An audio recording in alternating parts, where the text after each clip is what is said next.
माटिरे कविकुल जन्म होई कवि सम्राट उपेन्द्र भंज कालिदास गंगा मेहर गंगा भरी पूत शब्द गुच्छरे रचिले साहित्य अपार 1862 मसीहा श्रावण पूर्णिमा दिन बरगड़ जिला बरपाली ग्रामे तंती घरे नेले जन्म उन्नत भाषा शब्दर झंकर कविता कले रचना प्राकृतिक दृश्य करिले प्रकाश ललित ज्ञानर कल्पना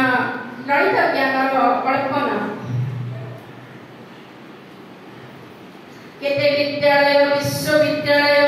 तांकरी नामरे स्थापित ओडिया भाषा को उज्जीवित करी संस्कृति को मान महत संस्कृति को मान देत तपस्विनी इंदुमती शांतादेवी चंपादेवी जगबद्ध रचित कविता काव्य ग्रंथावली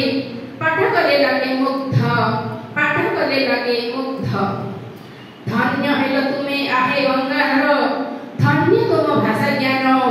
ओडिया भाषा साहित्य आशा रखिल उत्कल मान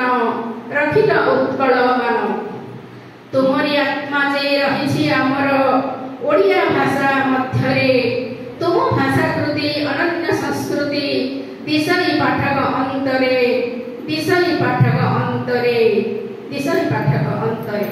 धन्यवाद।